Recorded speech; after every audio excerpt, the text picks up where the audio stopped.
Hello friend, power of মাইন্ডের তরফ থেকে সবাইকে নমস্কার। আজ আমি আপনাকে শোনাব অ্যাটমিক হ্যাবিটস বইয়ের নিয়ে। জেমস ক্লিয়ারের অ্যাটমিক হ্যাবিটসে বলা হয়েছে, খারাপ অভ্যাস ভাঙার সবচেয়ে কার্যকরী উপায় হল সেটিকে অদৃশ্য করে ফেলা, অর্থাৎ সেই অভ্যাস শুরু করার ট্রিগার বা সংকেত আমাদের চোখের সামনে না রাখা। মস্তিষ্ক প্রাকৃতিকভাবেই যেই জিনিসগুলো চোখে পড়ে সেগুলোর প্রতি আকৃষ্ট হয়। তাই যদি খারাপ অভ্যাসের ইঙ্গিত সরানো যায়, মস্তিষ্ক নিজে থেকেই সেই অভ্যাসে মনোযোগ দেবে না। উদাহরণস্বরূপ, যদি আপনি ফ্রিজ থেকে অতিরিক্ত মিষ্টি খাওয়া কমাতে চান, তাহলে মিষ্টি খাওয়ারগুলি চোখে না পড়ার জায়গায় রাখুন বা বাড়ি থেকে পুরোপুরি সরিয়ে দিন। অথবা সোশ্যাল মিডিয়ায় বেশি সময় কাটানোর অভ্যাস থাকলে ফোনের নোটিফিকেশন বন্ধ করুন বা অ্যাপটি অন্য কোথাও সরিয়ে রাখুন। ট্রিগার অদৃশ্য করলে মস্তিষ্কের প্রাথমিক আকর্ষণ কমে যায় এবং খারাপ অভ্যাসে ধীরে ধীরে আগ্রহ কমে আসে। অদৃশ্য করা শুধু অভ্যাসের শারীরিক উপাদানগুলো সরানোর বিষয় নয়, এটি মানসিকভাবেও সাহায্য করে। যখন ট্রিগার চোখের সামনে থাকবে না, তখন অভ্যাসের প্রতি মনোযোগ কমে এবং আমরা প্রাকৃতিকভাবেই সেই অভ্যাস থেকে দূরে থাকি। এই কৌশল দীর্ঘমেয়াদে খারাপ অভ্যাস ভাঙার সবচেয়ে সহজ ও কার্যকরী উপায় হিসেবে কাজ করে। জীবনে বড় পরিবর্তন আনার জন্য বিশাল পরিকল্পনার প্রয়োজন নেই। ছোট ছোট দৈনন্দিন অভ্যাস নিয়মিত করলে জীবনে বিশাল প্রভাব ফেলে। প্রতিদিন মাত্র 1% উন্নতি হলেও তা 1 বছরের শেষে উল্লেখযোগ্য পরিবর্তনে পরিণত হয়। প্রতিটি অভ্যাস একটি চক্রের মতো কাজ করে, যেখানে সংকেত আমাদের কাজ শুরু করতে প্ররোচিত করে, ইচ্ছা সেই কাজের প্রতি আকর্ষণ সৃষ্টি করে, প্রতিক্রিয়ায় আমরা কাজটি করি এবং শেষে যা পাই তা মস্তিষ্ককে জানায় অভ্যাসটি পুনরায় করা উচিত। ভালো অভ্যাস গড়তে লেখক প্রস্তাব দেন অভ্যাসকে স্পষ্ট, আকর্ষণীয়, সহজ এবং সন্তোষজনক করে তোলা। খারাপ অভ্যাস ভাঙার জন্য উল্টো পথ অবলম্বন করতে হবে, অদৃশ্য, অআকর্ষণীয়, কঠিন এবং অসন্তোষজনক করে তোলা। সবচেয়ে গুরুত্বপূর্ণ শিক্ষা হল, শুধু লক্ষ্য নয়, নিজের পরিচয় পরিবর্তন করাও আবশ্যক। যখন আমরা নিজেদেরকে নতুন পরিচয়ের সঙ্গে যুক্ত করি, তখন সেই পরিচয় অনুযায়ী আমাদের দৈনন্দিন কাজও স্বাভাবিকভাবে পরিবর্তিত হয়। লক্ষ্য সাময়িক, কিন্তু সিস্টেম বা প্রতিদিনের প্রক্রিয়াই দীর্ঘমেয়াদে সাফল্যের ভিত্তি। ছোট ছোট অভ্যাসই ভবিষ্যৎ নির্ধারণ করে। প্রতিদিন সামান্য উন্নতি সব মিলিয়ে বছরের শেষে জীবনে অসাধারণ ফলাফল এনে দেয়। যে প্রতিটি অভ্যাস শুরু হয় একটি সংকেত বা ট্রিগার দিয়ে। এটি হলো সেই ইঙ্গিত যা আমাদের মস্তিষ্ককে বলে যে এবার কাজ করার সময় হয়েছে। সংকেতটি আমাদের দৈনন্দিন জীবনের যে কোনো জায়গায় থাকতে পারে, যেমন কোন একটা নির্দিষ্ট সময়, কোনো স্থানের উপস্থিতি, একটি অনুভূতি বা একটি পূর্ববর্তী কাজের পর। এই সংকেতেই ইচ্ছা বা আকাঙ্ক্ষা জাগায় এবং আমরা সেই অভ্যাস সম্পন্ন করি। ট্রিগার যত স্পষ্ট এবং নিয়মিত হয়, অভ্যাস করে ওঠার সম্ভাবনা তত বেশি। নতুন অভ্যেস গড়ার জন্য প্রথম ধাপ হল এটিকে স্পষ্ট করা, অর্থাৎ অভ্যেসের সংকেত বা ট্রিগার যেন চোখের সামনে থাকে। যখন সংকেত সহজে দেখা যায় এবং মনে থাকে, তখন সেই অভ্যেস শুরু করা স্বাভাবিক হয়ে যায়।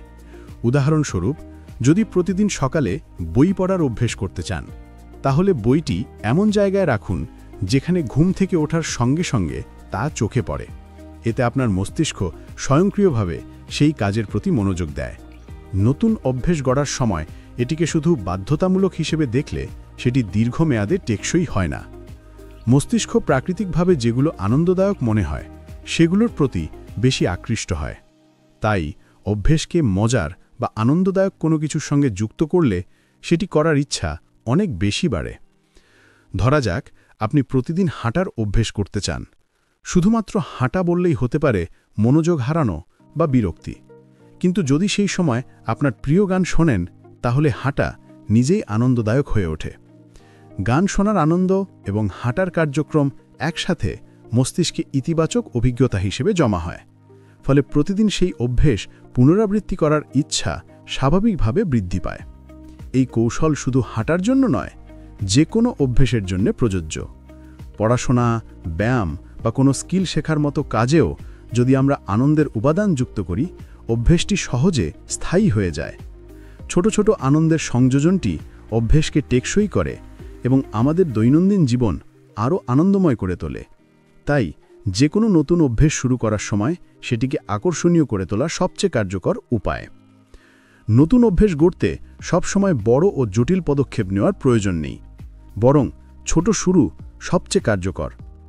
তিনি 2 মিনিটের নিয়ম প্রবর্তন করেছেন, যা বলে যে নতুন অভ্যেস শুরু করার সময় শুধু 2 মিনিট কাজ করা যথেষ্ট। উদাহরণস্বরূপ, যদি আপনি পড়াশোনা বা ব্যায়ামের অভ্যেস তৈরি করতে চান, প্রথমে শুধু 2 মিনিট বই পড়ুন বা 2 মিনিট হালকা ব্যায়াম করুন। ছোট এই শুরু মানসিক চাপ কমায় এবং মস্তিষ্ককে অভ্যেস গ্রহণে বাধ্য করে না। একবার কাজটি শুরু হলে প্রাকৃতিকভাবেই পরবর্তী সময় ও পরিশ্রম বাড়ানো সহজ হয়ে যায়। তাই ছোট শুরু করা অভ্যেসকে টেকসই, আনন্দদায়ক এবং দীর্ঘমেয়াদী করে তোলে। নতুন অভ্যেস গড়ার সময় বড় ও জটিল পদক্ষেপ নেওয়া প্রায়শই মানুষের জন্য চাপের কারণ হয়ে দাঁড়ায়। মানুষ বড় কাজকে প্রায়শই ঝুঁকিপূর্ণ বা কঠিন মনে করে, তাই শুরু করার আগেই হতাশ হয়ে যায়। এই সমস্যা এড়াতে তিনি 2 মিনিটের নিয়ম প্রবর্তন করেছেন। নিয়মটি বলে, নতুন অভ্যেস শুরু করার সময় শুধু 2 মিনিটের জন্য কাজটি শুরু করলেই যথেষ্ট। ছোট এই শুরু মানসিক চাপ কমায় এবং মস্তিষ্ককে বাধ্য করে না। 2 মিনিটের কাজ হলেও অভ্যেসের চক্র শুরু হয়ে যায় এবং একবার চক্র শুরু হলে পরবর্তী সময়ে তা প্রাকৃতিকভাবেই দীর্ঘায়িত হয়। উদাহরণস্বরূপ, যদি আপনি পড়াশোনা বা কোনো স্কিল শেখার অভ্যেস গড়তে চান, প্রথমে শুধু 2 মিনিট বই পড়ুন বা হালকা নোট নেন। যদি ব্যায়ামের অভ্যেস গড়তে চান, প্রথমে মাত্র 2 মিনিট হালকা স্ট্রেচিং বা হাঁটা করুন। এই ছোট ছোট শুরু মানসিকভাবে সহজ এবং মনোবল বাড়ায়। একবার অভ্যেস শুরু হয়ে গেলে প্রাকৃতিকভাবেই সময় ও পরিশ্রম বাড়ানো সহজ হয়ে যায়। 2 মিনিটের নিয়ম আমাদের শেখায় যে বড় লক্ষ্য অর্জনের জন্য ছোট পদক্ষেপই সবচেয়ে কার্যকর, কারণ ছোট শুরু মানে শুরু করা সহজ এবং দীর্ঘমেয়াদে অভ্যেস টেকসই হয়। ছোট শুরু করা কেবল কাজের পরিমাণ কমানোর বিষয় নয়, এটি মস্তিষ্ককে কাজের প্রতি ইতিবাচক অনুভূতি তৈরি করতে সাহায্য করে। মস্তিষ্ক সহজ এবং ছোট কাজকে সহজভাবে গ্রহণ করে এবং সেটিকে পুনরাবৃত্তি করার ইচ্ছা প্রকাশ করে। ধীরে ধীরে এই ছোট পদক্ষেপগুলো বড় অভ্যেসের ভিত্তি তৈরি করে এবং জীবনে স্থায়ী পরিবর্তন আনে। তাই নতুন অভ্যেসের যে কোনো যাত্রা শুরু করার সময় ছোট পদক্ষেপকে অগ্রাধিকার দিন, ধৈর্য ধরুন এবং নিয়মিত চর্চা চালিয়ে যান। এই প্রক্রিয়াই দীর্ঘমেয়াদে বড় সফল নিশ্চিত করে।